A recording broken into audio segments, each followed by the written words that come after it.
Invading the internet, covering Web 2.0, coast to coast, worldwide, and everywhere in between. This is where you put the social in social media. We are SocialBlade. And hello, everyone, and welcome to another exciting episode of the SocialBlade Show. Exciting it is, and exciting it will be, because this week, from a social media perspective, was a week like no other. There were people resigning, people jumping in, squares being bought. There's all kinds of great and wonderful stuff. We're going to be talking Facebook, we're going to be talking everything, but most importantly, we're going to do something slightly different that we've never done before, that in the very genesis of the show, we had hoped to someday do what we were hoping to be like an open lines, open mic, whatever you want to call it, an opportunity for you, the social media brethren out there that follow the Social Blade Show, an opportunity for you to come on and tell us your thoughts about the particulars in social media. And therefore, we're going to do that. We did this because we didn't want to. There was an outside chance that a particular former CEO of a particular social media site would be able to join us tonight. And it fell through. We're still hoping. If you are out there watching us, feel free. You've got my cell. Call me. I'm just kidding. He doesn't have my cell. He has no idea who the heck I am. Hi, I'm JD Rucker. I am the co-host and producer of the Social Blade Show. They're like this. Hi, I'm Erin Ryan. I am director and your co-host. My name's Victor Barrera, and like I said last week, I'm the resident non-Social Blade cool t-shirt wearer, though once I do receive a Social Blade t-shirt, that will change. Well, speaking of cool t-shirts, I'm Jason Urgo, and I'm with Cartman tonight as chief engineer on Social Blade. Chief engineer. Make it so. That's awesome. And this week, seriously, though, guys, this week was absolutely phenomenal. How was your week, Victor? Other than from a social media perspective, you've been traveling, haven't you? Yes, I've been traveling. I was in Denver. I'm currently in back to my old home in Southern California, and it's been great. I've just kind of been all over the place, enjoying the sun. I mean, you gotta love it. Southern California is a beautiful place, Yes, it is. I am actually in Southern California, and I'd like to note that Victor, who has been back in Southern California, hasn't called me and asked me to go out to lunch or dinner with him. Well, here's the thing: is I think that we had been coordinating at kind of a deeper consciousness level where we don't really need the tech. Like, we're just gonna naturally have lunch or meet each other at just some random point in time. We'll figure it out though. I actually had an urge last night at about 2 a.m. to go to Roscoe's. You were probably there, weren't you? I must have been, because Roscoe's is like it's like life force for me. If I'm near Roscoe's Chicken and Waffles, I have to go pick up some smothered and covered meals there. That's just how it works. Absolutely. You don't go to Roscoe's, Aaron, but what do you do? You mean besides trying to shovel myself back into spring? Running yeah, up here. I know. I'm like, you guys are sitting there talking about Southern California, and I'm like, oh nice. But we have robins now, which I'm so excited, because that means when we have robins that come back from the south, that spring has sprung and the grass is about to rise. So I'm getting excited for that. Yeah. Well, we have Batmans here, so we have Batmans, you have robins. It works out very well. What do they have in North Carolina, though? They have lots and lots of pollen. We basically we don't get much snow, but we get a snow of pollen, or I don't know how to say that exactly. But basically everything is covered in green here. Not only the trees, all the cars and the roads and everything. So that's what we have this week. Excellent. Well, guys, it was a great show. Thank you all for joining us. Next week, no. No, we do have plenty of social media goodness and wonderment to bring you. This is the Social Blade Show, and I will turn it over to our first Social Blade Samurai of the night, Social Blade Ninja, Mr. Jason Urgo. Talk to us about Twitter. Yeah. So there was a little study that came out this past week. Something that at least I had been thinking of for a long time here, but someone actually took it and put it into effect. basically, they have shown that Twitter, analyzing the Twitter search to see what everyone's saying in their timelines, can actually pretty accurately predict what opening weekend movie box office profits are going to be. They're able to predict it within 97.3%. A company, or actually not, HP Labs, which I guess is the labs of Hewlett Packard, in Palo Alto, California. These two people who I can try to say their names, but I'll probably butcher it. Something Sitaram Asur and Bernardo Huberman.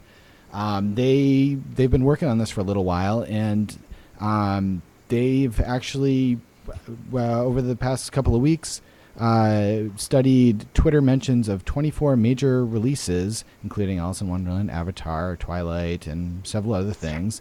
And they basically look, and even Twitter has this. You can go in the search results and see if things are positive or negative, the tweets. They've taken that data and actually compiled it all together, and they predicted, for example, the movie Dear John, which came out this past week. They predicted that it would garner $30.71 million in box office profits on opening weekend, and it actually got 30.46. So very, very close.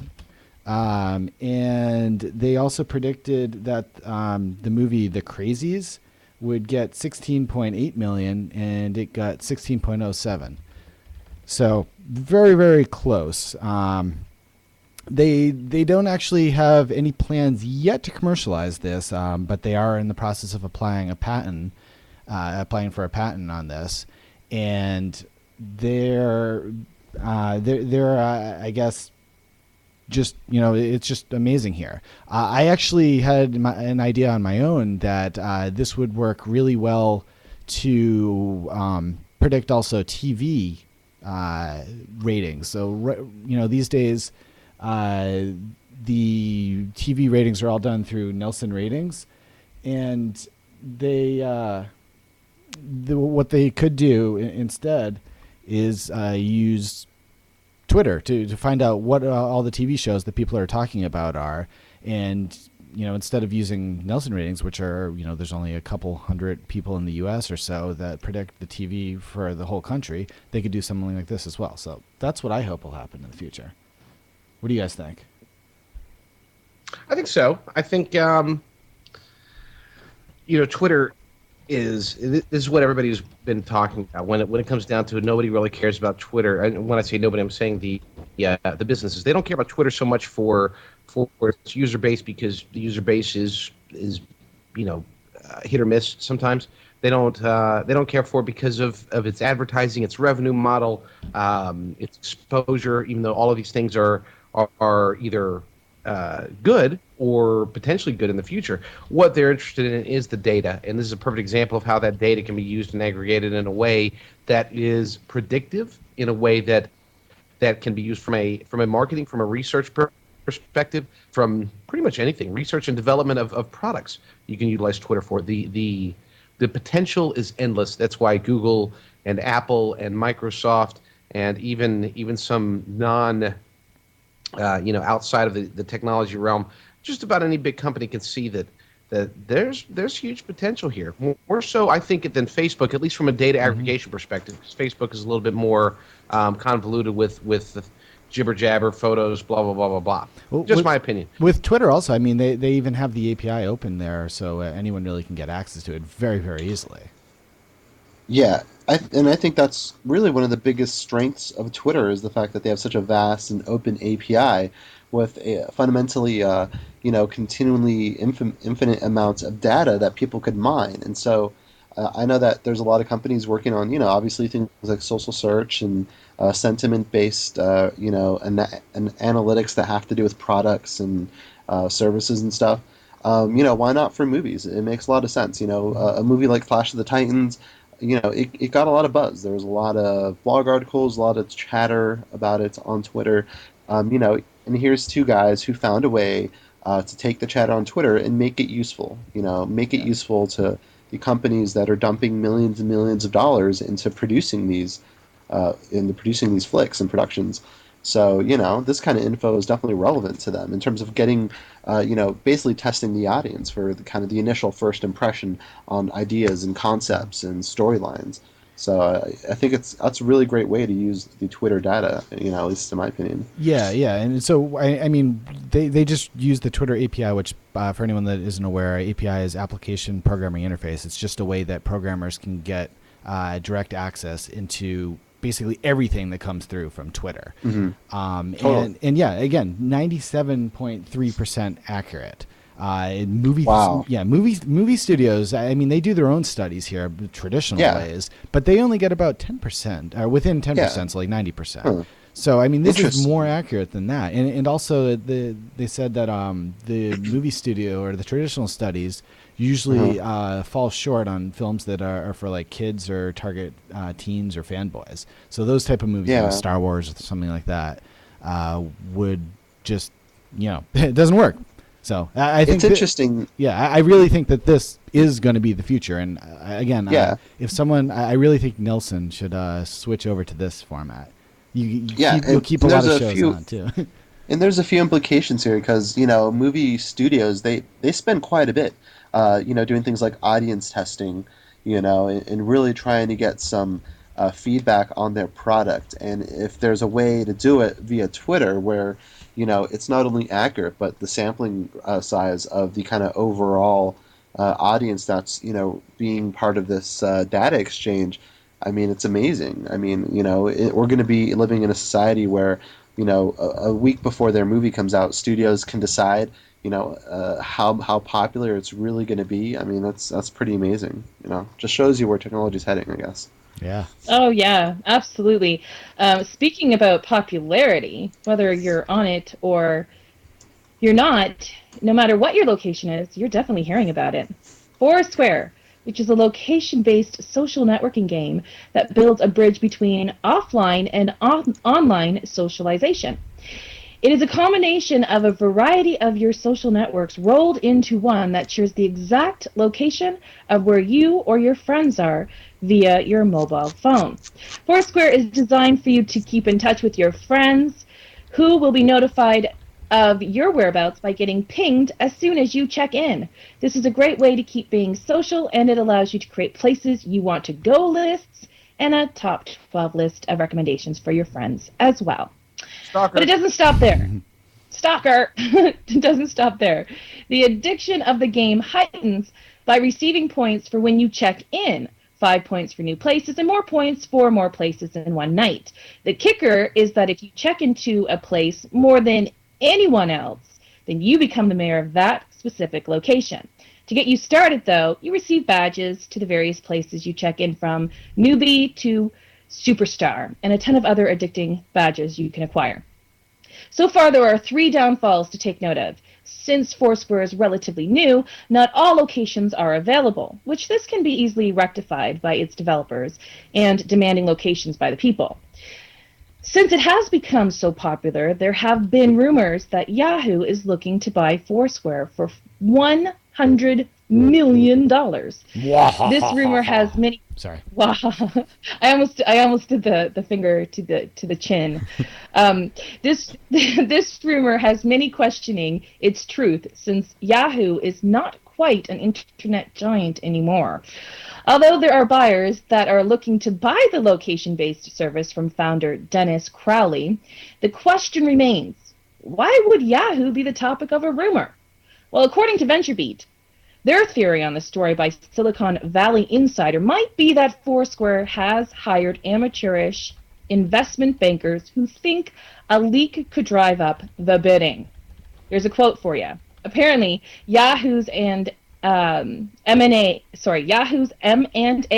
deal makers are deciding right now whether to buy super hot location-based startup Foursquare for $1 million. And that's according to a source that's close to bankers involved in Foursquare's current fundraising efforts, which VentureBeat implies this could simply be a scare tactic for the other possible buyers, since right now Foursquare is worth approximately only $80 million. Is this a way to cheat companies out of money for Foursquare?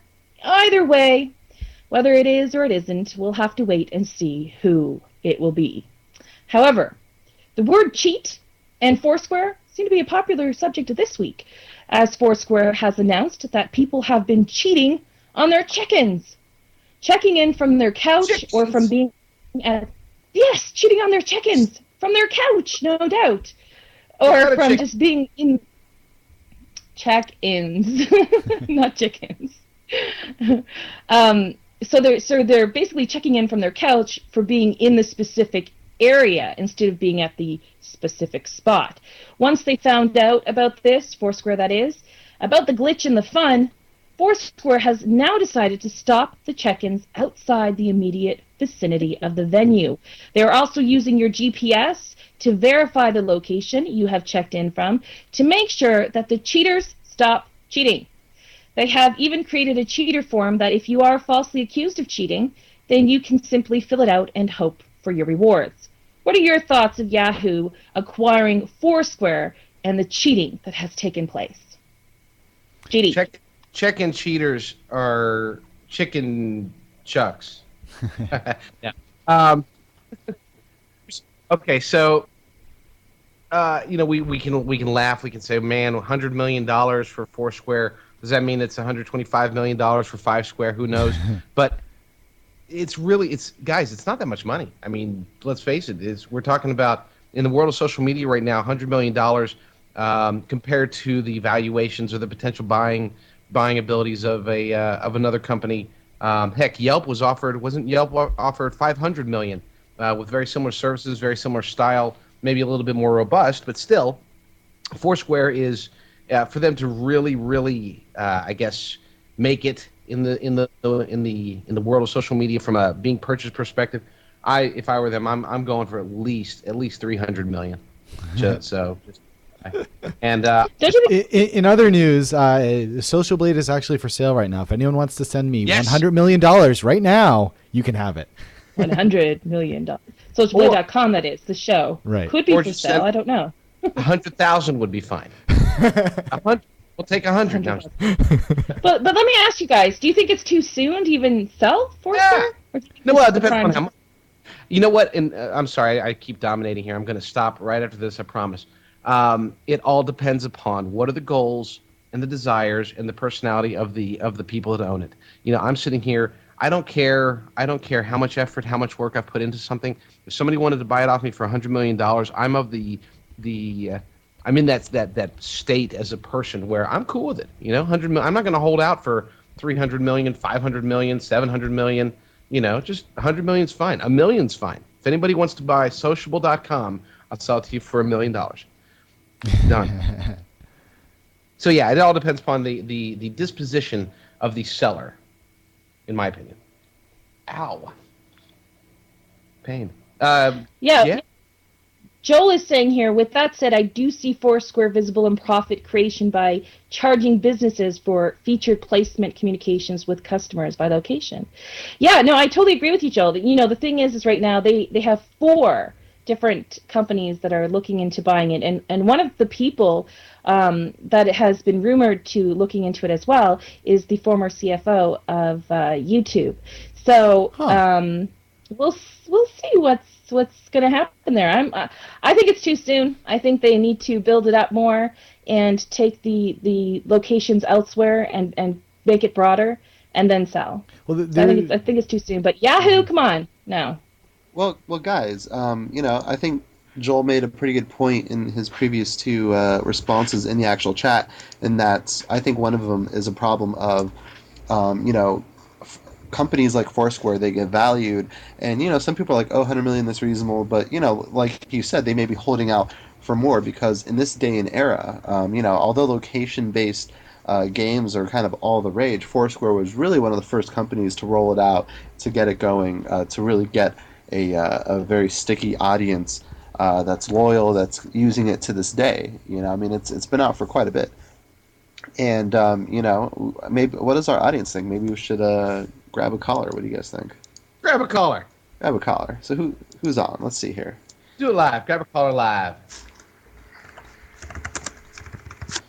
Give me 1 second. But yeah, Foursquare is, in my opinion, I think they should just sell, because, not that they're lucky to get 100 million, but what happens if they bust a Digg and don't take the opportunity to sell? Then down the line, they find that they're having all this, they're really bloated from all the venture capital, and it's like, whoa, now they can barely turn a profit, So it's one of those things.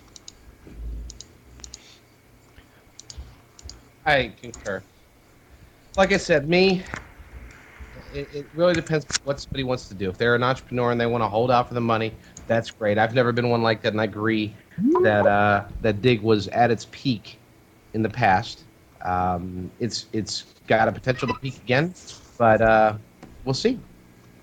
Cool. We have Russ Palmer on the line, aka Randomize on Digg. What's going on, Russ? Hey guys, how's it going? Hi. Going good, man. Going good. You need me to turn my mic down? How's the levels? Yeah, you sound good. You're good. Sounded good. So what do you think about this whole Foursquare thing, Russ? In all honesty, I mean, a lot of my friends are into it, like, and they're not, into the whole social media thing. They kind of just started Twitter. Obviously, they've been on Facebook and whatnot, but it's not their main job. But they're in social opinion, media. I mean, you don't have to be working in it to be into it. They are in social media, but they don't use it. They're to using the extent that they're using I'd Facebook, say, Twitter, and Foursquare. They're in social media there.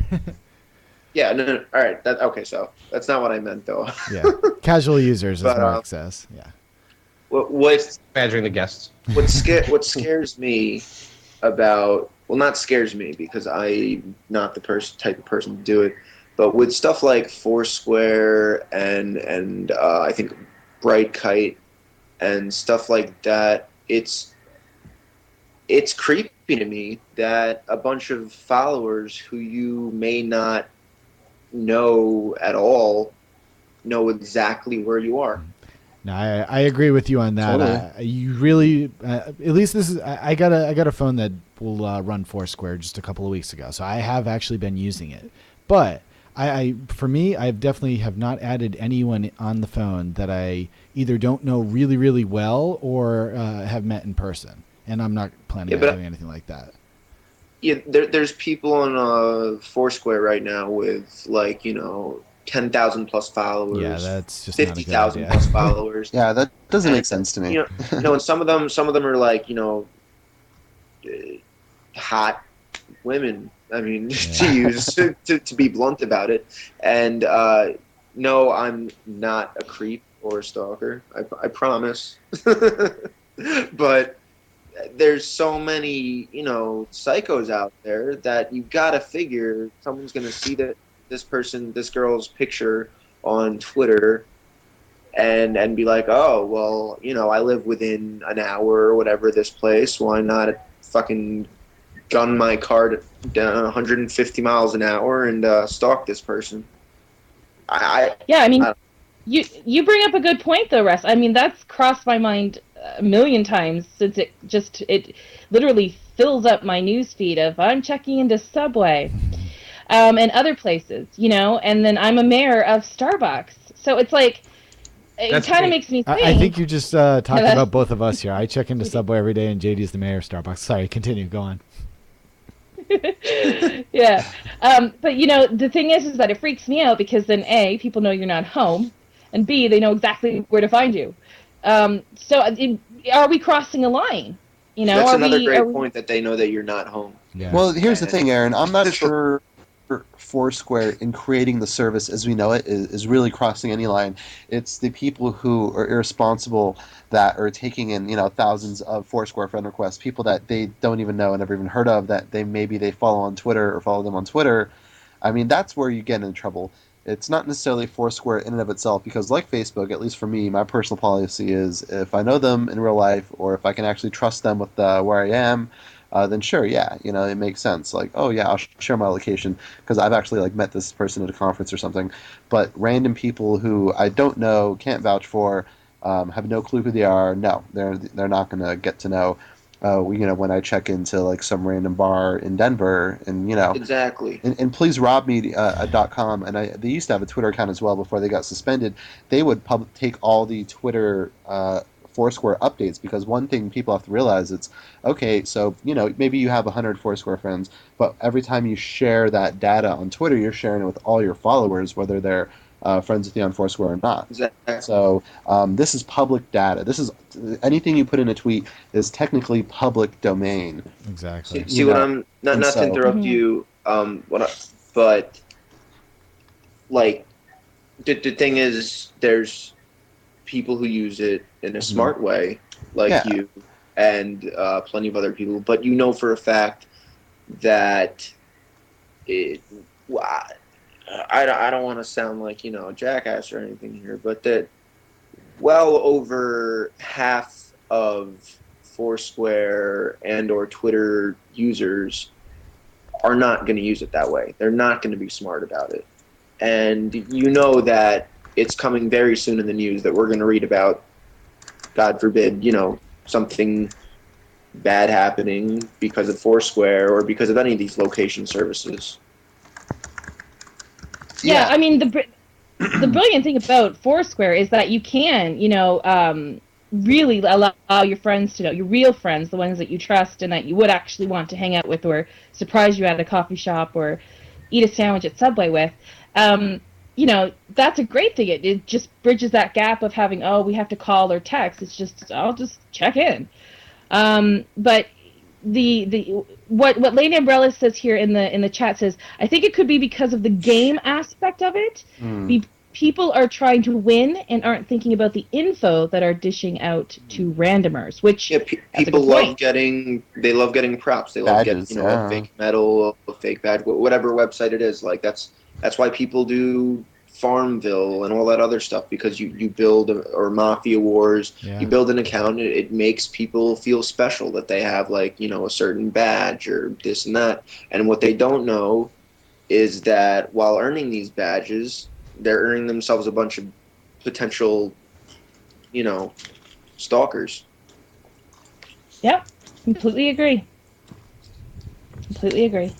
Yeah, it's just interesting because, I know that technology is moving towards a situation where our locations become relevant. And in that sense, Foursquare is great. Like, if you're at a conference and you're hanging out with people and you're going to events and bars and stuff, it's cool to tell people like, oh yeah, I'm hanging out with like at LeVar Burton at some like random spot, Foursquare link. Like it gives location context, and for that, Foursquare is great. It gives, this technology that we already have in our iPhones, in our Google phones, in our Android phones, whatever. It gives it a little more relevancy to our overall media-based experience, which is cool, and it's great for brands. Brands I think are going to be really chomping at the bit to hop on the Foursquare bandwagon because they can feature their product, feature their service. Right. Like, oh, you're in downtown LA right now. Oh, well, come to our bar. We're only like 2 blocks from you, and it's like a big, banner when every time you check into Foursquare. So, there's definitely a lot of potential. No, it's all good. But yeah, I'd like to see Foursquare develop out a system where one, not only are they making our friends and our locations more relevant, but two, they're offering us a real service in terms of recommending places and becoming a little more Yelp-like. I think that might be within the end game philosophy for them, I believe. I forget which company did it, but I live in New York City, and this one company used Foursquare perfectly, and I wish I remembered, but they used it via Twitter, and they had a bunch of followers, and pretty much they had this van driving around the city, and they would post their location, and if you were by that location, you would get a free product from that company. And it was just a great way to promote. It gained them a ton of followers. It got the word out there. It was awesome. But if companies use it that way, it's great. There's like I said, there's a million ways to use it correctly, and there's a million ways to use it incorrectly. Oh yeah, I mean it's great for business for sure. You just have to be careful. Yeah, so thanks Russ for. Yeah, you just have to be careful. It's dependent on the user. Thanks, Russ, for calling in, and we appreciate your feedback. Thanks for having me. Yeah, thanks for the input on Foursquare, buddy. A lot of fun. We look forward to our next caller here, or anyone else want to throw in your 2 cents. Get a hold of SocialBlade on Skype, and that'd be great. But yeah, man, have a good day, Russ. By the way, Palm Prees for the win. All right. Palm Pre. Oh, okay. So wait, you're a Palm fan? Yeah, it's just me. I have a Palm Pre. I personally love it, but Cool, man. Well, you have yourself a good one, Russ, and we'll get to you later. Peace out. take it easy. Beautiful. I think it's a good Thanks, time. Good time for us to. I keep looking at the wrong screen. It's a good time. Sorry, this screen. What time is it a good time It's for, a good time JD? It's a good time for the Hot Hardware Moment. Today's Hot Hardware Moment is brought to you by HotHardware.com. Dave Altavilla, our friend, sponsor, and longtime ally of the SocialBlade show, has been so kind to sponsor us, and as a result, we have utilized his services, his website, which is amazing, by the way. If you go to HotHardware.com, you'll be able to see the latest reviews, the latest news, the hottest information about today's gadgetry, today's hardware, today's technology, right there at your fingertips. HotHardware.com. I strongly and beautifully and wonderfully recommend that you please check it out right now. I'm sorry, after the show. After the show. By the way, real quick, I was actually browsing Hot Hardware as of late, and I did notice they were giving away quite the computer. If you're into new technology like the latest Core i7 980X processors and stuff, like you can actually win one of those on his site. So check it out. Oh, I didn't know that, Dave. Why didn't you tell me? I mean, yeah, that's a lot of money in components. Are we eligible to win this thing? You know, I'm gonna have to ask Dave, because if not, I might have some beef there. Where do people go to see the contest? I don't see the contest here. It's on. Just go on the site. It's one of the articles. Okay. It's on the homepage right now. Yeah. HotHardware.com. Thank you very much. Oh, sweet, and yes, anyone can enter. High five. I'm in. Count me in. Count me in on Digg.com too. I'd like to put in my resume immediately. But before we do that, we'd like to show that just because Jason and I have Android phones, that does not mean that we're limited. And in the realm, we now have the ability to use the app, the Digg app. And Urgo, do you have a Digg app on your Android phone? I do, and actually, this is the Android emulator right here, so we can actually really see what it looks like. Nice. Yeah, I have an Android. I'm going to be doing some development on here soon, so I got the whole development environment here, which includes the little emulator. So yeah, this is actually what the app looks like here. It's similar in a lot of ways to how they did the iPhone one, but there's a couple of things that I personally have an issue with. I mean, it's a great integration here, and you got all the stories. It also lacks the same feature that the iPhone lacked, in that you can't pick what categories you want. So I would prefer, you guys know me. I don't want to see any sports stories or any images, and I can't filter on here. So you got this. So yeah, the top 10 highest paid players in the NBA. I don't care. I wouldn't know who they are anyway. But it does have some cool features. No. But I'm in North Carolina, so yay Duke. But it has this nice little drop-down thing, which you can pop out to see the story. You got the story comments here. You can't leave a comment. One of the other problems I have here is there's such little space to read actual comments in between where it has the description of the story and this little dig bar. You can get rid of the dig bar, but still there's really not much room there. On the main page, you can rotate the screen into landscape mode. If I do that, there we go. And it will rotate it on this page, but it has another problem that if I actually go into a story here, it doesn't rotate the story itself. So you're stuck the other way there. So yeah, that's too bad. The last issue that I have with it is if you're actually viewing the story itself, it uses its own internal web browser. It doesn't use the browser on the machine itself, so you can't do pinch to zoom that they've rolled out now. So you're stuck to just the tap. Not even, I don't think the tap zooming. You have to use the little functions up at the top here for zoom in and zoom out. So. Boo. But you can dig. Oh, and it doesn't have the save either, so you can't save bookmark things to look at later. However, it doesn't? No, it doesn't have the save. The iPhone has it. That's I know, interesting. Yeah. Oh, that's very interesting. It does. I haven't had Not it. the iPhone is better. Yeah, I haven't had Yeah. it crash. I haven't had it crash. No, I mean it's not the phone itself. It's just the development of it. But it's definitely a good start. You know, it's their version 1. They're gonna come out with a better one soon, I'm sure. But good start, guys. How much is the app? The app is a grand total of $1,000,000. It's free, completely free. It's free. Okay, so Brett, EIC, it is free. It's free both on the Free. iPhone. Try it out. It's free both on the iPhone and Android. And by the way, the iPhone version just had an upgrade this, I think it was either today or yesterday, and it's supposed to fix a lot of bugs also. Apparently the iPhone really? 1 was crashing a lot, so update your app. So, yeah. JD, what do you think? Did I cover your thoughts on it, or do you have anything additional there? No, I disagree with everything you say. All right. I So, think- what I else? think my opinion is that you can save on it, and that and you can pinch to zoom. Oh, yeah. That's no, wrong. Sorry. And I'm not just being contrary. No, I do use it. I have used it. It's cute, you know. I didn't like the fact that you couldn't sort, or at least I can't figure out how to sort. No, you can't. Diggs, very light, so I can't get to see the latest and the greatest. I just get to see the oldest and the most spammed. So that was disappointing from an upcoming perspective, I should say. I didn't like that. Didn't care for it at all. But otherwise, like you said, great V1. But that's not the only thing that's happening over at Digg. I don't know if you heard, but there's other things happening. Oh yeah. What else is happening? Have you heard of those? Well, the CEO at Digg is new. It's somebody else. It's Who's the CEO now? The CEO is now Kevin the Rose. no way. Yeah, The founder of Digg is now the CEO and chairman. Yes. Not this Well, guy they over. know. Not this guy over here on the screen.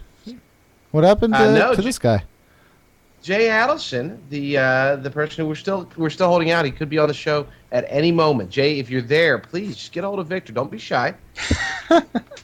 Right, we're waiting for you, brother. We support you. No, Jay stepped down a couple days ago, and he is going to move on. He has taken the site to where finally, after 5 years, it is officially profitable, and now he's going to take that infinite knowledge, that ability to run and grow a startup, and he's going to try it again, hopefully to get profitable a little bit faster is the goal this time. But I'm hopeful. See, he just bought a house for $3 million. So I'm going to wait for the open lines before we start getting into any conspiracy talk, any controversy, any innuendo, thoughts, rumors, expectations, blah, blah, blah. And if Jay wants to come on, he's more than welcome to again, like I said. But for now, know that Kevin Rose is in charge. And I wrote an article the other day about how I believe that Kevin Rose is the exact perfect right person for the job, at least for the next few months. Because no, here's the thing, and the premise is, you know, Jay did what he could to get the company to where it is today, but to get to that next point, Digg is kind of it's kind of a ancient site from a social media perspective. So they need something fresh. They need pizzazz. They need personality. They need something that only a Kevin Rose, you know, Playboy style guy can bring to the site. And once they get there and hit that tipping point, if they're able to get there, hit that tipping point and be up there to where they're starting to get the same kind of recognition that Twitter was getting this time last year or even earlier, you know, on national media, with the changes coming up, which we're about to talk about. These are the kind of things that a Kevin Rose personality and aggressiveness might be exactly what Digg needs. Once it gets there, then he should probably, in my opinion, pass it off to someone with more experience, more business acumen, and go back and have fun again. But in the meantime, steer us in the right direction, such as in the direction of removing the god-awful Digg Bar, which was Kevin's very first move as CEO. He says it's going bye-bye. The whole concept of framing in content is, and it's funny that I can't wait to bring on Joel Mackey, because Joel was the first person to mention the change in the Digg Bar. He told me, and we were able to get a story up. I linked that story in there, and then it was brought up again because that story is shows where Kevin first heard about the Dig Bar on from Leo Laporte, and basically was not for it. He heard about it. He's like, I didn't know. I just got back from vacation. I didn't know they were rolling out this code. Really? Oh yeah, he didn't know about it. Just go to. It was in the Gawker story either yesterday or the day before, Huh. and they linked to the story. They linked to the story on Social News Watch. Thanks for reading my blog, Jason. I'm very offended. Sorry, JD. They linked the story on Social News Watch that has the transcript from him, being totally surprised. So for those who don't know, though, this here at the top of the screen is what the Dig Bar is. It's just this little bar that won't go away. You click on anything on the page, and it still stays up there. So Right. It just takes over the page. It is. It's. And the thought is, and I'm not gonna, again, I'll save speculation, but let's just say that Jay was potentially utilizing it, and it's been discussed that maybe he was utilizing it to inflate Dig traffic numbers, and Jay and Kevin has been against this. Nothing confirmed. These are all rumors that we're stealing off other people. So nobody sue us, and Jay, you're still welcome to come on and defend yourself if you like. So, but yeah, and there are also unbanning accounts. I'm not accounts. Sorry, Zabatsu, not accounts. They are unbanning websites. Sites that have been previously banned are going to be unbanned. Everybody gets a clean slate, gets wiped away, and they're able to do pretty much anything. They'll still have the filters in place to where they'll ban sites for porn or for certain things. But so you mean my site spam.com is not going to get unbanned? Well, if there's boobies, then no, it will not. It will be banned. But short of boobies, I think that most sites are pretty much safe. It's funny because Kevin has always been, in my opinion, I think it's been kind of, well, I don't want to, let's get to some callers about this, because I have about 7 trillion opinions, and I could talk an entire show. As a matter of fact, we're going to have the JD Talks About Dig show, a 24-hour marathon starting this weekend. So we'll put that 24-hour marathon. Me just standing here drinking coffee and saying dig, dig, dig, dig, dig, dig, dig, dig, dig, dig. No. Victor, save us, please. Take us away. Play us off, keyboard, Victor. Do. Victor's I think Victor's on mute, but Victor, I think you brought us someone Hey, on the what's line up, guys? here. Sorry about that. Sorry. But yeah, we have Mark Frost on the line. Mark, how you doing today? Hey guys, how's it going? Hey, what's your dig Mark. account? Mark, what's your dig account? I am Social Virus. Social Virus, excuse me. Social Virus. Okay. Very cool, very cool. So what do you really think? I mean, what do you think about Jay leaving the company? I mean, not that anyone is really truly attached to him being that role, but, what goes through your mind when you think of all these changes at Dig? This is a big conspiracy, guys. And I know Ed would be behind me on this 100%.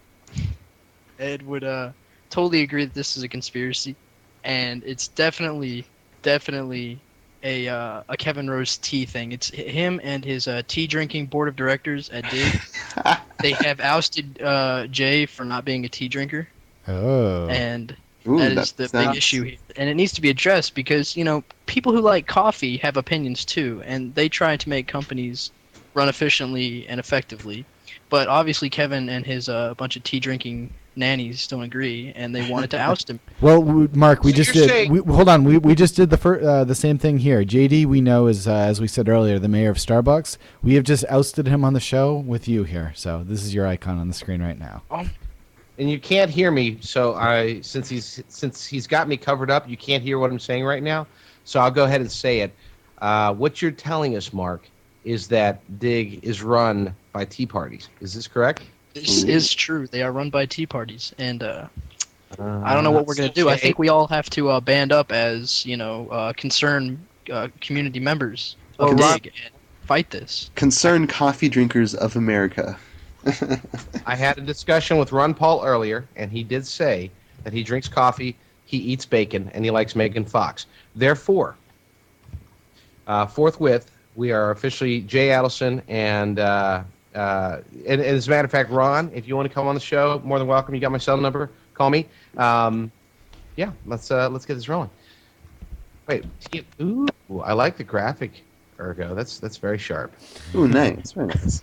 Yeah, but really, you mentioned something that I've actually thought about for quite a while, JD, and that's how the Digg bar, upon first being implemented, initially just inflated a lot of the front page traffic stats for Digg. That people who are logged in, I mean, you click on a story instead of bouncing to another site, that now you get internalized Digg traffic, albeit other people's content. Now, if this were any other company other than Digg, they would get a lot more flack than they did. Not that they didn't already get a lot of flack for it, but they got a lot of flack from people, especially from SEO people who said, all right, so now you're just going to take our SEO juice and our content and our unique views, and you're just going to give us the finger and you get all the revenue.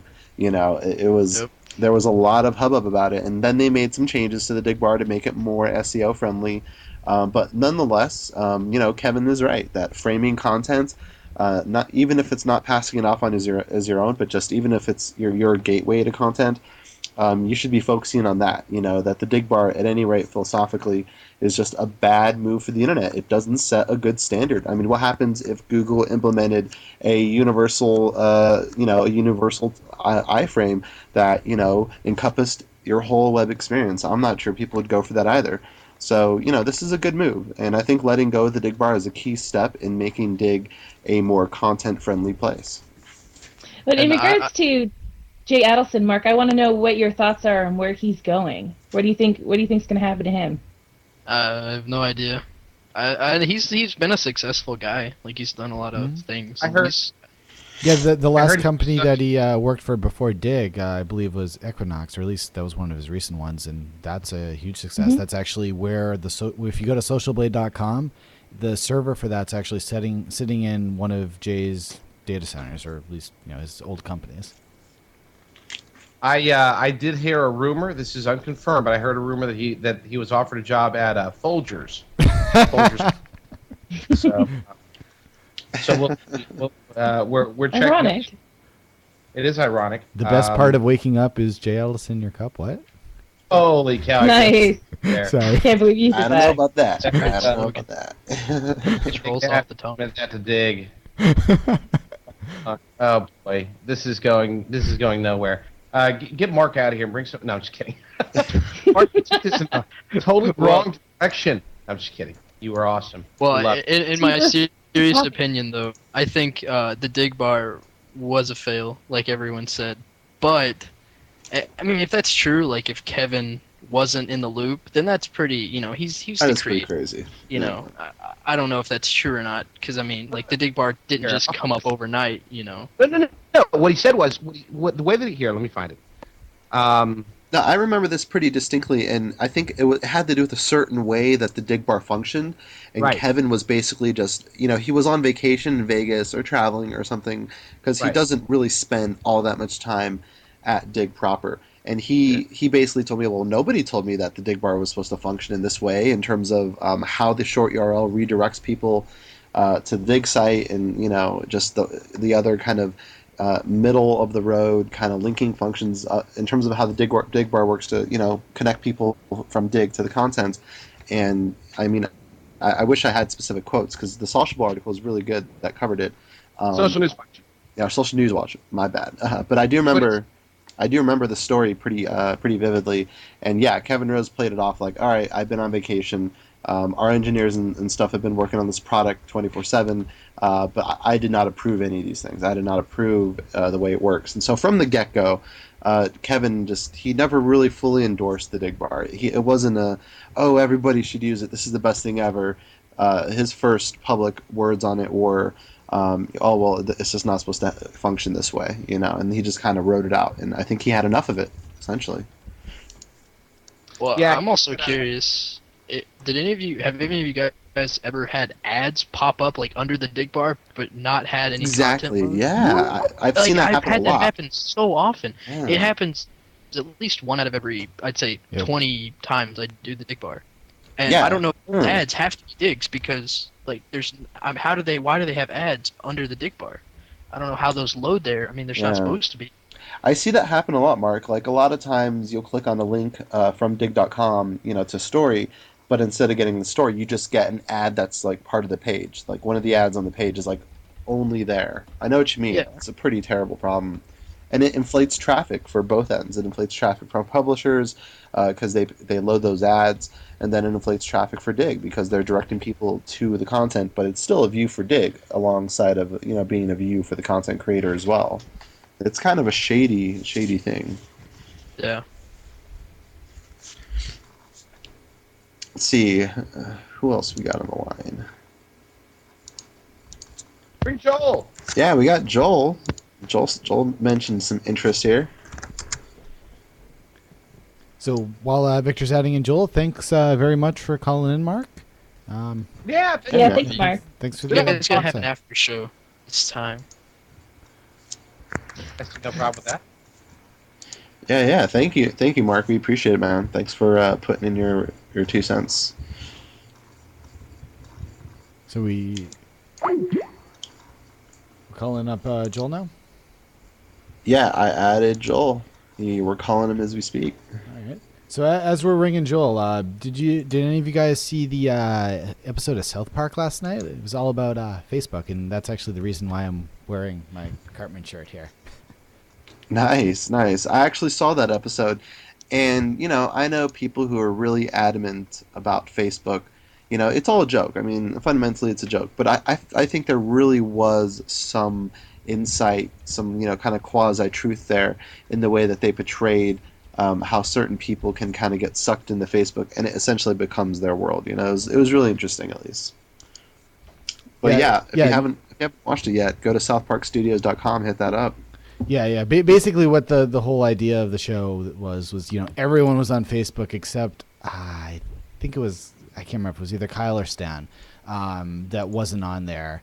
And they just pressured him into getting on. He kept saying that he didn't want to get on because he didn't want to get drawn in, and he ended up getting so drawn in that everyone wanted to be his friend, and people got pissed off if he wasn't friending them back or whatever, which is really true. I mean, they obviously, it's a comedy show, so they take it to the extreme, but they really did comment on a great deal of things. Everyone gets pissed off if you won't join their Farmville game or whatever, So. Yeah, anyone who's gotten in any sort of debacle because they haven't friended their parents back on Facebook understands exactly what that's like. It's, for instance, when my mom got on Facebook, she took it personal that I didn't notice one of the friend requests. It was it was part of the whole stream, and I just kind of didn't notice it, and she took it personally that, what, you're not my friend on Facebook yet? Are we not friends? And people take it to another level. It happens. No, I've been there. It happens, and so I understand that. No, we're not friends. You're my mother. No, but it's just interesting how the lengths that some people who maybe aren't super well versed in Facebook yet, it's really new to them, but just the way that they take it, the way that they interpret it, it's an interesting thing. And now on the line with us right now, we've actually got the always wonderful web addict, aka Joel Mackey. How you doing, Joel? Hey guys, what's going on? Can you guys hear me? Hey, Joel. Yeah. What's up? What do you mean? Good to hear you. Yeah, thanks for being with us. Yeah, absolutely. I mean, it's a definitely exciting week. It made me smile. I had a very big smile. Really? Did it look like this on the screen right now? Nice. So what made you smile? What were you happy about? Well, I feel that I may be going against the grain here because it sort of feels like everyone seems to be a little bit upset that Jay's gone. And I just have to say, take a deep breath. I mean, can we celebrate? The douchebag is gone. I mean, that guy, fuck him. Get the fuck out of Digg. We don't want you there. We didn't want you. Language. Sorry about that. It's all good. Sorry. It's all good. Just something to be aware of. I have a 4-year-old in the room. I'm sorry. I'm sorry. I feel you though. No, and I totally understand, man. Because I've talked to Jay, and he's a business guy. He is, he's logistics. When push comes to shove, he's looking to make a profit. I think Kevin really kind of holds the spirit of Digg in terms of what he wants it to be about with a lot more passion than someone like Jay. Jay's the product business guy, and so I think that change works. But what do you think of Kevin Rose though, now taking over basically Jay's role, which we heard had kind of been changing over the past few years, but what do you think now that Kevin's really at the helm of Digg again? You're excited about that? Yeah, I think it's clean, fresh, and new. I think that Kevin has some kahunas to kind of take an innovative approach, and go ahead and give Dig a fresh start. And Which they're hopefully, doing. Yeah. I'm not running on false faith because I feel that Kevin was kind of held down a lot by Jay. I feel that too. Yeah. Absolutely. I mean, we've seen it. Hey, Joel, this is JD. Joel was the one who, like, he was the first person to actually come out and say, "Hey, look at this." And he tweeted out, "Digbar stealing, jacking your links." That story ended up going on TechCrunch, Mashable, Read Write Web, Tech Meme, Tech Dirt, Tech this, Tech that. Everybody caught on, and Joel was the first person to notice it. And he was tweeting about it like 12 hours before anybody else caught on to it. And so that's why, and I grabbed him. We worked together and put together what I think was a pretty decent article. It was great. I mean, a lot of people copied off of it, right? They kind of ripped you a little bit, but you got some credit though. I got credit. Yeah. It's all about the PVs, baby. But no. One of the things, it's very true, very clear that there were times you could even see it during town hall meetings where Kevin's about to say something, hey guys, we're about to, and then Jay would like nudge him or kick him or shake his head, and, exactly. And it's like, yes, that's a good no, point. it's social media. Shut up. Let him talk. What are you scared of? Exactly. Yeah. That's where even if this is happening on a public show, what the hell's going on in the background? What is Jay holding him back doing at that point?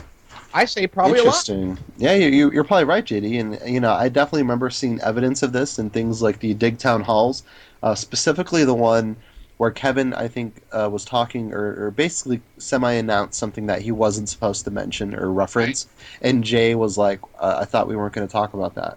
And you can obviously tell Kevin just kind of gave him the look, like, "Oh shit!" Like, this is the guy, like. It's like, I don't know. I felt like Jay makes a better Kevin Rose babysitter than anything else. I mean, that's what I'm getting here. That's kind of the conclusion I'm left with based upon the discussions I'm seeing here. Is that basically Jay, he's kind of, I don't know, a little too reserved. Maybe doesn't really have. I mean, I know he's an entrepreneur, he's an innovator, but maybe doesn't have. He didn't really mesh well with Kevin. Like, just different energies. Kevin's obviously a lot more like free form. Like, will speak, say whatever. Is more willing to go out on a limb and kind of put the cards on the table, so to speak, when it comes to making big changes. Like, basically throwing a majority of what Dig's about out the window and coming back with a new product. I mean, that's something Jay couldn't handle. Well, do you think that he'd be crazy enough that since he's going to be unbanning domains to unban the people and incorporate them into the new form of Dig? What do you think about that, Joel? I don't know. I have to admit it crossed my mind, but I mean, I think that kind of unbanning the domains frees up. It's kind of saying unbanning, period. I don't think that I could jump back on and necessarily be web addict. Maybe I could, but I don't know if it's that important. It's kind of like loosening the reins, and it's been needed for a while. Dig has been dying. The inflated numbers that we saw were inflated, and then the inflated numbers were diving too. So once they're all diving, then it's really scary, right? So it needs to be let go and let it run like a wild horse. I mean, things need to happen with Dig, and it became too restrictive. It became too corporate. Sure. And so, but if I can jump in there just for one quick second, and forgive me for saying it like this, but I study Dig. I watch Dig and look at it and utilize it and try to figure out the stuff that's going on at Dig pretty much on a daily basis. And I can say this, Kevin Rose was not the right person to take Dig to where it is today during those first 5 years. It's my opinion. Kevin has demonstrated some poor judgment, business decisions in his own launching of companies. Pounce gone. We follow Purchase, but it didn't do very well. Other things, he's had mixed success.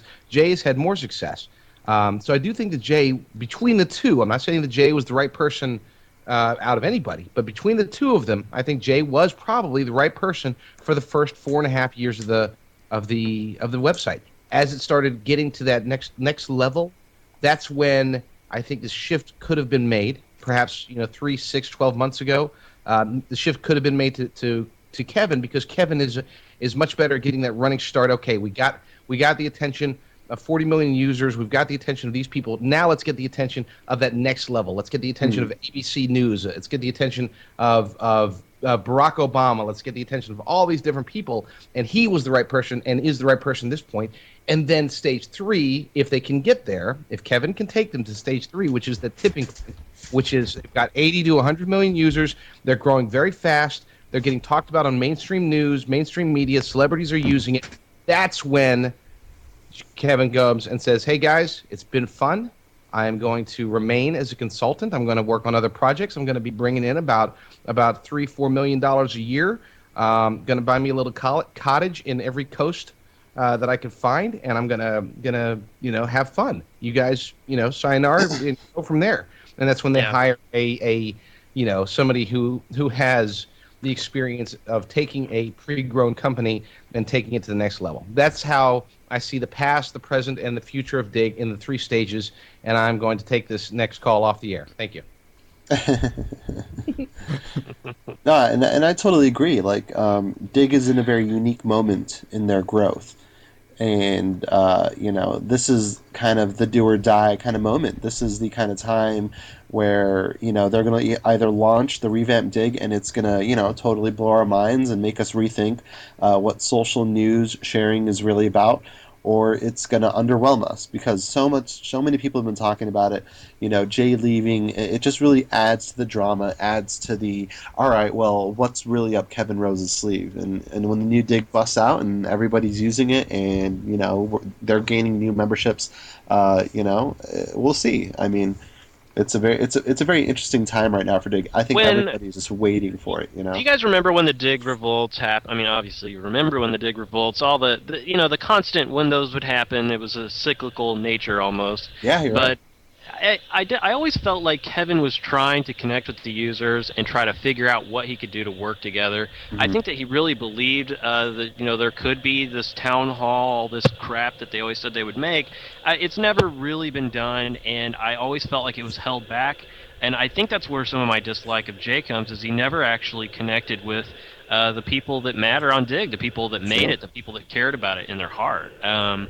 And I think that if you reconnect with the people that really care about it and understand social media, that Digg can... I don't know if Digg is really going to rise necessarily back to some big level. I think it's about integration, and that's what we see with Facebook. It's what we see with Twitter. All of them are going to integrate together, and that's what it's about, right? I mean, Foursquare is only Foursquare because of Facebook and Twitter. So you have to integrate with them and become the others. Instead of beating them, you just have to join them. Totally. So, we actually, Jay was not able to join us, but he did send us this picture here over on the side here. He's connecting with us. He wrote goodbye on his hand, so he's connecting with us here. Oh, you finally connect. Leave it up. I got to see this. No, and you're right about that, Joel. Jay has. You couldn't see him as someone who actually used Digg. I know that he submitted and probably got some Instafront pages here and there. But if I had to kind of choose one of them and identify with either one as a Digg user, it would have to be Kevin. I mean, he's the Digg founder. He's all the Digg fanboys. They love Digg Nation. He really puts a kind of personality with Digg. That he really adds a lot of kind of energy to it, and I think that capitalizing on his strength to become sort of a magnet for that stuff is probably a good move in terms of Digg's future. Really putting a face to the brand in that sense. Hey, all you guys, I mean, you guys are the social Nazis here. I'm kidding. But you guys are the guys that run the show. I mean, I want to hear what you guys think what Digg's next purpose is in the big picture. As Rocket Man 528 says, I think that's an interesting question. What is it that they should be doing? Obviously, they were ranking the content, but does it compete with Twitter, Facebook? I mean, they're all kind of doing the same thing. How does Digg do that? What do they do? Well, hold on real quick. if I want to, I this is something that perhaps should be. Do you think that we can close the shot real quick and bring it back on afterwards, separately, and Yeah, perhaps why we can not? share more openly? Well, Sure, let's sure. just before we wrap up, I just wanted to take this question Okay, go ahead. was just asked because it was already on the plate. Let's just answer it first here. Okay. What I really That's think that that Digg is doing, with the new V4 that's coming up, I think what they're trying to do really is they're trying to harness the power of all these other methods. At the beginning of the show, I was talking about how they're using Twitter to find movie predictions, or how much movies are going to make in the box office, and I also mentioned that I think it can be used for TV. I think in the broader sense, Digg is going to be using similar data feeds as well as their own and Facebook, and pretty much gathering data from everywhere to try to really bring the best news, the most relevant news to you particularly also, to the future. That's really what that's what I think they're trying to do. Hopefully they'll succeed. That's to be seen in the next coming months, I believe. Jason, is that like a tweet mix? Is that kind of the direction you're talking about, or is it more than tweet different than mix? that? I think. I mean, what I thought tweet mix should have been, at least, is my thoughts here. A combination of a whole bunch of things. A combination of tweet meme, or whatever it's called, tech meme. Yeah. All of those sites really rolled into one is what, if they can succeed in creating something like that really taps the whole data sphere to find what's hot, that's when they'll succeed, and personalize it also. That's the other big concern. I agree with Jason, yeah. So Yeah, I definitely agree where with they're Urgo. But it's interesting because Digg's initial mission wasn't to create a community per se. It was to create a place where, of all the content on the web, the cream of the crop rises up, is featured. And to an extent, they've done that.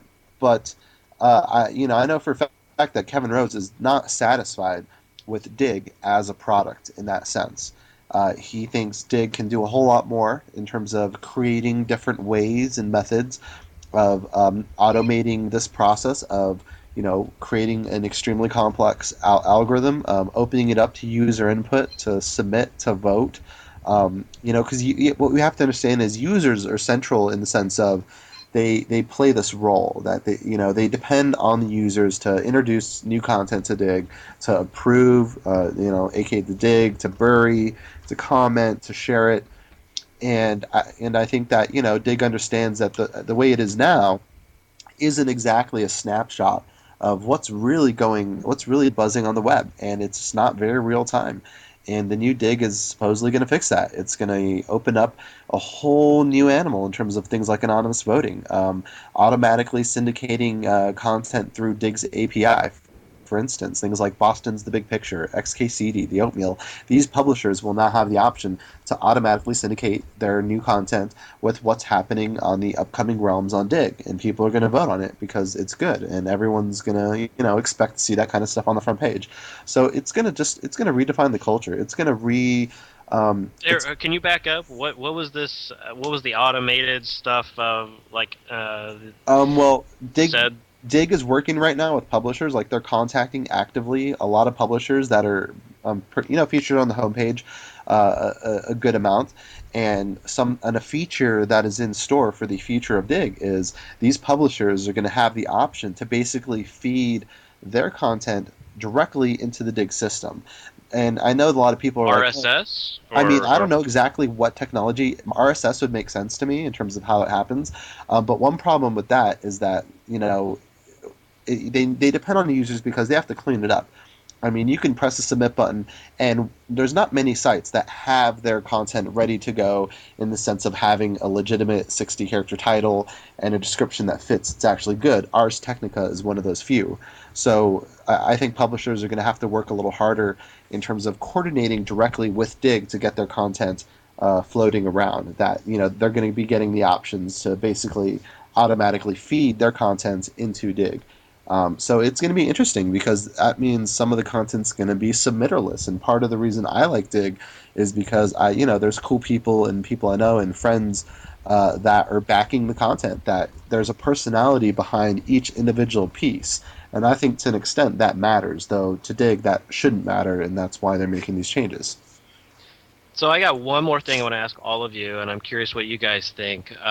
We follow where it came out. It was almost like Kevin Rose's middle finger sticking up in the air, saying, "Hey, look, there's something on going over here. It's called Twitter, and I think it's interesting."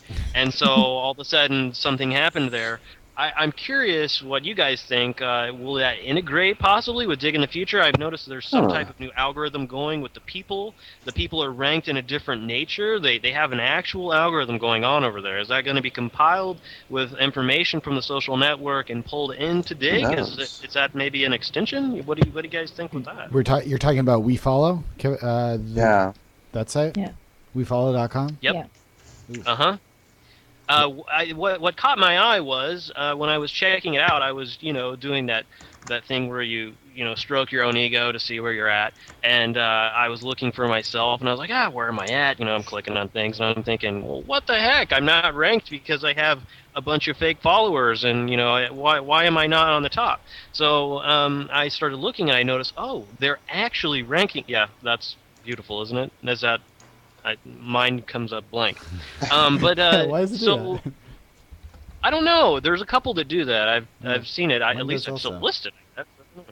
Maybe I changed my profile ID or I don't know. But what's weird to me is they're ranking now not by followers, but they're ranking by some type of algorithm going on in the system. They're influential, so it's really going off of there's other sites that are doing it, and so I don't know. There is no algo. So, okay. But so, anyways, I'm curious because it seems like somebody's put some actual programming going on in there that's doing something intelligent, and I really see it combining with Digg in terms of influence because they think those people are influential for some reason in those categories. It seems like it could kind of go right on over to Digg. Anyways, I was just curious what you guys thought. So, I'll shut up. No, it's all good. I don't know, actually. I mean, I always figured WeFollow was something really interesting. Kevin Rose obviously created it, to really get, this was like before the huge Twitter boom. It was like right during the advent of it. And I remember when WeFollow was very limited. For instance, I added myself to social media, and I remember I was there on the first page, but that didn't last very long, obviously, because now it's exploded. But yeah, I'm interested and curious to see maybe there's some technologies being used at WeFollow that they can integrate with Digg, such as ranking users based on not just just pure fan count, but ranking them based on mentions, interactions, how active they are, how they're sharing. So you bring up some interesting points in that. Maybe there's some middle road, maybe there's a pathway in the future where WeFollow and Digg are converging, and leveraging the whole Twitter thing. So. Well, I mean, do we really know what they're going to be doing in regards to adding the social networks? This could be possibly something that they are looking to integrate, since they're going to be integrating Twitter and Facebook and possibly other social networks. So this would be ideal. You bring up a really great point, Joel. Thank you. And again, I'm going to save it for the. All right, no, I won't. I'm just going to say it. Say it. Here's the thing. They've spoken about. You guys want to hear my bold prediction? And somebody can buy me a coffee, not a tea, a coffee when I'm proven correct. You guys ready for this one? I'll make you Frappuccino. So they have said that they will be bringing back the top user list, correct? Of some sort, and yet they'll be changing the front page. My bold prediction is that the discoverer of a story, per se, and that person can even be the discoverer based upon a feed discovery. In other words, if they are the first person to dig a story that's automatically fed into the pipeline through through CNN, through whatever, the first person to discover it will be granted the points, so to speak, the algorithmic points for getting the front page. The person who has the best comment will also be given points and tracked based around that. And the stories that are best tweeted and shared on Facebook, since those are now part of the we'll call it the future algorithm, the stories that are shared and tweeted through other social sites will also be tracked via WeFollow, because otherwise there's absolutely positively zero reason why Digg would have bought WeFollow. So that's my bold prediction. I'm going to give myself an 85% chance of being 60% correct, and yeah, do that math. Just confuse everybody. No matter what, I'm probably going to be right. As long as you don't divide by 0, I'll be right. But anyway, that's what's going to happen. Mark it down, and yeah, and that's it. Joel, stay on the line, but thank you for joining us for the show. Russ, Mark, thank you guys for joining us on the show. I wish we could get to more. We will get to more in the after show, but we were hoping to get like billions of people. Now we know for future reference to keep everybody limited to 45 seconds, including myself. No, just kidding. It was so useful, exciting, and enticing that I can't say anything bad about you or anyone other than Urgo. So thank you, you wonderful people. Thank you, those who are watching us now and who have watched us throughout the show. Thank you for those who are watching us on YouTube. Please make sure to hit that subscribe button, that thumb button, that comment button at youtube.com/SocialBlade. Follow us at twitter.com/SocialBlade. Fan us at facebook.com/ what is it? Yes, SocialBlade. And thank you, Dave Altavilla and Hot Hardware for sponsoring show number 36. We're almost we're approximately close to 2/3 of the way through with an entire year's worth of fun and social ninja blading. So that's awesome. The social bladers of the world, we thank you very much. Did I forget anything other than SMS, Jason? Oh, no. Other than SMS, no. I was just going to say that. Darn it. I thought he was going to interrupt me and start talking about SMS. I was wrong. What did you want to talk about? No, that was it. SMS. What is SMS? What is SMS? SMS stands for application PI, something like that. No, that's API. I'm sorry. SMS stands for it's basically, in short, it's for getting a text message on your cell phone when the show goes live, so you will never forget it in case you're out and about and you're down watching TV. Get a text message when SocialBlade goes live, so you won't miss it. And you can subscribe to SocialBlade as well as the Drill Down and Ask Outcast if you go to j.mp/subus. That's SUBUS. Just go there, put in your phone number, and you'll get an alert when we go live next week at 10 p.m. Eastern, 7 p.m. Pacific. SocialBlade.com/show. Excellent. So yes, thank you, Russ. Thank you, Joel. Thank you, Mark, for coming on the show. Thank you, Dave, for sponsoring the show. Thank you, guests, for following the show, and thank you, Jay, for leaving. We are SocialBlade.